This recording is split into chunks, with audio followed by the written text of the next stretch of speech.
వేణుస్వామి మళ్ళీ మొదలుపెట్టాడు. నాగ చైతన్య శోభిత నిశ్చితార్థం జరిగిందో లేదో వాళ్ళ వైవాహిక జీవితం సజావుగా సాగదంటూ తేల్చేశాడు. అసలు నిశ్చితార్థం జరిగిన సమయం మంచి ముహూర్తమే కాదని నిషిద్ధమంటూ తనదైన శైలిలో సంచలనాత్మక జ్యోతిష్యం చెప్పాడు.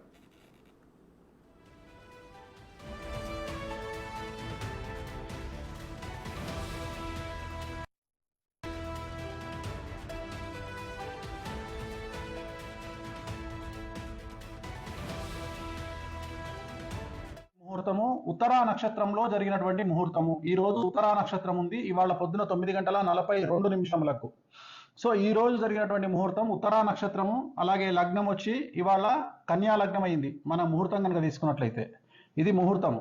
సో ఇది కన్యా లగ్నం అయింది. సో మేషం, వృషభం, మిథునం, కర్కాటకం, సింహం, కన్యా లగ్నం అయింది. జనరల్గా వైవాహిక జీవితానికి సంబంధించి ఎంగేజ్మెంట్ అయినా సరే, వివాహమైనా సరే 7th హౌస్ కళత్ర స్థానం అనేటువంటిది ఖాళీగా ఉండవలెను. ఇక్కడ ఎవరున్నారండి? రాహు ఉన్నాడు. ఇక్కడ 7వ స్థానంలో రాహు ఉన్నాడు. కళత్ర స్థానము అంటారు దీన్ని. కళత్ర స్థానము అంటే వైవాహిక జీవితంలో భార్యాభర్తలు విడిపోవడము, గొడవలు జరగడము, సంతానం లేకపోవడము, యాక్సిడెంట్ జరగడము, ఇలాంటి అన్నీ కూడా ఈ కళత్ర స్థానం వల్ల ఏర్పడతాయి. మరి లగ్నంలో చంద్రుడు, కేతువు, అలాగే 12వ స్థానంలో ముహూర్తం పెట్టినటువంటి 12వ స్థానంలో శుక్రుడు మరియు బుధుడు.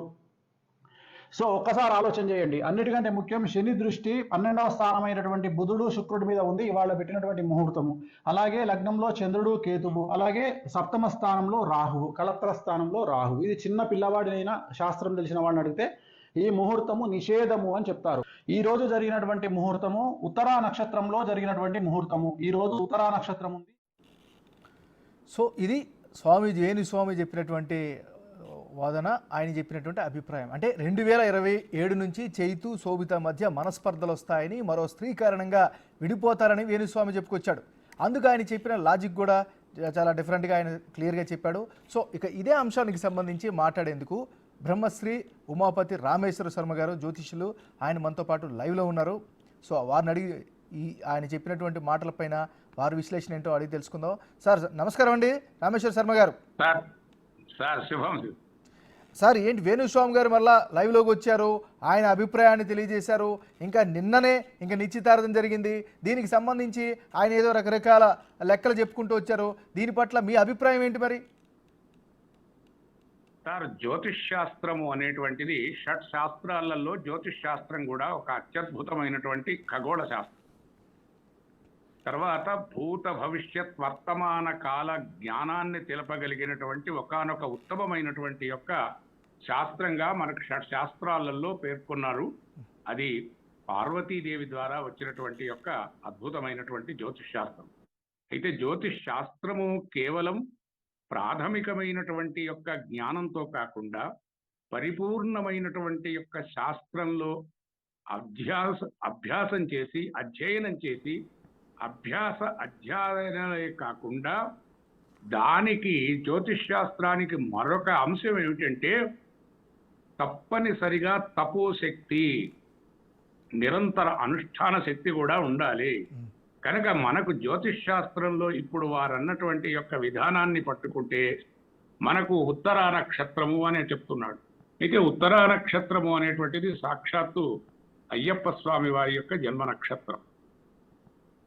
కనుక అటువంటి యొక్క నక్షత్రం అంటే మనకు ఏ నక్షత్రమైనా కూడా శుభలగ్నే, శుభ నక్షత్రే, శుభతిథి, శుభము అనేది మాత్రమే మనం ఎప్పుడు కూడా సత్యాన్ని మాట్లాడాలి, ప్రియాన్ని మాట్లాడాలి అని. సత్యం బ్రూయాత్, ప్రియం బ్రూయాత్, నా బ్రూయాత్ సత్యం అప్రియం అని. అసత్యాన్ని, అమంగళాన్ని ఏ సందర్భంలో కూడా మాట్లాడకూడదు. తర్వాత ఒక జ్యోతిష్ శాస్త్రాన్ని గురించి ఆలోచించినప్పుడు శర్మ గారు ఒక్క నిమిషం, శర్మ గారు మీరు చెప్తుంది అర్థమవుతుంది, ఒక్క నిమిషం. సో ఆయన 7వ స్థానంలో రాహు ఉన్నాడు నిన్న పెట్టినటువంటి లగ్నం ప్రకారం. సో దీనివల్ల వాళ్ళకి ఇబ్బందులు వస్తాయని చెప్తున్నారు. మరి ఇది నిజమా అబద్ధమా? ఇది జరుగుతుందా? అయితే ఇబ్బందులు రావటము అనేటువంటిది నవగ్రహాలలో ఎక్కడైనా సరే రాహువు, కేతువు ఇవి ఉండకుండా ఉండవు. కుజుడు, శని, ఇవన్నీ కూడా ఆయా గ్రహాలు ఆయా సందర్భాలలో ప్రతి వ్యక్తికి ప్రతి జన్మ లగ్నాత్తు ఎక్కడో ఒక దగ్గర ఏదో ఒక సందర్భంలో ఎక్కడో ఉంటాయి. అది ప్రకృతి ధర్మం. కానీ ఆ జ్యోతిష్శాస్త్ర ప్రకారంగానే వీళ్లకు సంబంధించినటువంటి యొక్క విడిపోగలిగినటువంటి యొక్క ఉన్నది అనేటువంటి యొక్క ఆ ఏదైతే నిర్ణయాత్మకమైనటువంటి యొక్క శాస్త్రీయమైనటువంటి విషయాన్ని వాళ్ళు చెప్పుతున్నారో అట్టి నిర్ణయాత్మకమైనటువంటి యొక్క శాస్త్రానికి ఆధారమైనటువంటిది మనకు జ్యోతిష్ శాస్త్రం. చాతుర్లక్షంతు జ్యోతిషం. ఎందుకంటే 4 లక్షల జ్యోతిష్ శ్లోకాలు కలిగినది. అనంతావయి, ఇది అనంతమైనటువంటి యొక్క జ్యోతిష్ శాస్త్రం కనుక జన్మ నక్షత్రం ఉంటుంది, జన్మ లగ్నం ఉంటుంది, జన్మ అంశం ఉంటుంది, జన్మ దశ ఉంటుంది, విదశ ఉంటుంది, స్థూల దశ ఉంటుంది, సూక్ష్మ దశ ఉంటుంది, కారణ దశ ఉంటుంది. కనుక ఇన్నిటినీ బట్టి అనేకమైనటువంటి యొక్క కోణాలతో, భిన్న అంశాలతో, భిన్న లగ్నాలతో, అనేకమైనటువంటి కోణాలతో ఆలోచించగలిగినటువంటి యొక్క శాస్త్రము జ్యోతిష్ శాస్త్రం. కేవలం ఒక నక్షత్రాన్ని తీసుకొని, ఒక్క గ్రహాన్ని తీసుకొని, ఎందుకంటే గ్రహాలలో స్వక్షేత్రము, మిత్రక్షేత్రము, శత్రుక్షేత్రము, అస్తంగత్వము, ఇటువంటి లక్షణాలన్నీ కూడా ఆ యొక్క జ్యోతిష్ శాస్త్రంలో చెప్పబడ్డవి. కానీ అవే ప్రామాణికం కాకుండా ఏదైనా సరే మనకు ఒక వ్యాధి వచ్చినప్పుడు మళ్ళీ దానికి నివారణ కూడా ఉంది. వ్యాధి వచ్చినప్పుడు ఔషధం ఉంది. అట్లాగే ఎలాంటివైనా కూడా ఇలాంటి యొక్క ఆయా సందర్భాలలో గ్రహాలు ఇతరత్రమైనటువంటి యొక్క దిశలో వ్యాప్తి చెందినట్టు తచ్చాంతి ఔషధై దానై జప హోమ సురార్చనై అన్నాడు. ప్రతిదానికి రెమెడీ ఉందంటారు, ప్రతిదానికి రెమెడీ ఉండదంటారు సార్. తద్వారా తచ్చాంతి ఔషధై అంటే శాంతి అనేటువంటిది ఏమిటి అంటే ఆ గ్రహాలకు సంబంధించినటువంటి జపం ద్వారా, అనుష్ఠానం ద్వారా చక్కని పరిపూర్ణమైనటువంటి యొక్క శుభ ఫలం ఉంటుంది. కానీ అదే ఫలము పరిపూర్ణమని నమ్మటానికి వీల్లేదు. తర్వాత వారు చెప్పినటువంటిది నిన్న జరిగినటువంటి కన్యా నిశ్చయము వరపూజ. ఈ కన్యా నిశ్చయము వరపూజ అంతేకాదు, మనకు వివాహాదులు జరిగితే నవమి నాడు శ్రీరామ కళ్యాణం చేస్తున్నాం, అష్టమి నాడు కృష్ణ కళ్యాణం చేస్తున్నాం, చతుర్దశి నాడు పరమేశ్వరుడి యొక్క కళ్యాణం చేస్తున్నాడు. కనుక ఈ కళ్యాణాలన్నీ కూడా ఇవి దానము, కన్యాదానము అన్నాడు. కనుక దానానికి సంబంధించినంత మట్టుకు మిగతావి చూడవలసినటువంటి లేదు. కానీ వాళ్ళ భవిష్యత్తుకు సంబంధించినది గనక తిథివార నక్షత్రాదులలో అష్టమి పనికొస్తుందన్నాడు, నవమి పనికొస్తుందన్నాడు, చతుర్థి పనికొస్తుందన్నాడు. ఏది వివాహాదులకు. కనుక వివాహము అనేటువంటిది ఏదైతే వాళ్ళు నిర్ణయించుకున్నారో ఆ వివాహానికి నిన్న కన్యా నిశ్చయము వరపూజ అని అనుకుంటున్నాం. కనుక అటువంటి కన్యా నిశ్చయ వరపూజకు ఉత్తరా నక్షత్రము, కన్యా లగ్నము అవి ఏవి కూడా అంత ప్రతిబంధకాలైనటువంటివి కాదు. అది ఉమాపతి గారు మీరు చెప్తున్నారు, చాలా క్లారిటీగా చెప్తున్నారు. నిన్న పెట్టినటువంటి ముహూర్తం మంచి ముహూర్తమే అని మీరు భావిస్తున్నారా? ముహూర్తము నిన్నటి ముహూర్తమే కాదు సార్. ప్రతిరోజు మన సంకల్పంలోనే శుభతిథౌ అంటాడు. అంటే ఎప్పుడు గాని అశుభం లేదు మనకు.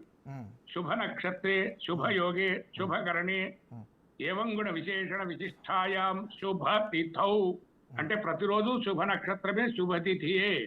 కనుక ఆయా సందర్భాదులలో వచ్చినా కూడా కేవలం మనము ఆ సందర్భానికి సంబంధించి అంతటి వీరు ఊహించినటువంటి యొక్క ప్రమాదకరమైనటువంటి యొక్క ఫలాలను ఇవ్వగలిగినటువంటిది మాత్రం ఆ జ్యోతిష్ శాస్త్రం అంత వ్యతిరేక ఫలాలను మాత్రం ఇవ్వదు. జ్యోతిష్ శాస్త్రం కూడా ఒక అద్భుతమైనటువంటి జ్ఞాన శాస్త్రం, విజ్ఞాన శాస్త్రం, భవిష్యత్ జ్ఞాన శాస్త్రం. రామేశ్వర శర్మ గారు మీరు చాలా వ్యాలిడ్ పాయింట్ చెప్పారు. రామేశ్వర శర్మ గారు మీరు చాలా వ్యాలిడ్ పాయింట్ చెప్పారు. ఏదైనా శాస్త్రం మంచిదే చెప్తుంది సో అని చెప్పారు. అది చాలా గొప్ప విషయం. కాకపోతే ఆయన మెన్షన్ చేస్తున్నారు, గతంలో కూడా సమంతతో జరిగినప్పుడు కూడా ఇదే చెప్పాను, భవిష్యత్తులో వీళ్ళు ఇబ్బందులు ఎదుర్కొంటున్నారని చెప్పారు. సో అదే నిజమైంది. సో 2027 తర్వాత ఖచ్చితంగా వీళ్ళకి కూడా చిక్కులు వచ్చే ప్రమాదం ఉందని కూడా చాలా గట్టిగా చెప్తున్నారు. మరి దీన్ని ఎట్లా చూడాలి సార్? ఒక్కటే, దినము ఎట్లా మారుతుందో నక్షత్రం మారుతుంది, నక్షత్రం మారినట్టు రాశి మారుతుంది, రాశి మారినట్టు లగ్నం మారుతుంది, లగ్నం మారినట్టు దశ మారుతుంది, దశ మారినట్టు అంశ మారుతుంది, అంశ మారినట్టు ఆయా సందర్భాలలో సుఖము దుఃఖము కలయిక సంగమం. కానీ అదే ప్రధానంగా కాదు. ఇవాళ అట్లా అనుకుంటే అనేకమైనటువంటి వేల ముహూర్తాలు జరుగుతుంటే మరి అవన్నీ కూడా వ్యతిరేకమైనటువంటి ఫలాలను ఇవ్వటం లేదు. కనుక మనం ఎప్పుడూ వ్యతిరేక ఫలాలను కానీ వ్యతిరేకమైనటువంటి భావాలను కానీ వ్యతిరేక అర్థాలను కానీ చూడకుండా దానికి ఒకవేళ మీరు విజ్ఞానపరులైనటువంటి యొక్క జ్యోతిష్ శాస్త్రంలో అనుభవజ్ఞం కలిగినటువంటి యొక్క వారైతే దానికి ఫలాన్ని చెప్పినప్పుడు ఫల నివారణ కూడా చెప్పడం అది విజ్ఞుల లక్షణం. రైట్. రామేశ్వర శర్మ గారు, మీరు ఒక్క నిమిషం లైన్లో ఉండండి. వేణుస్వామి, నాగ చైతన్య, అదేవిధంగా శోభితకి సంబంధించినటువంటి జాతకాలకు సంబంధించి ఆయన చాలా వివరణ ఇచ్చారు. ఆయన ఏమన్నారో ఒక్కసారి విందాం. శుక్రుడు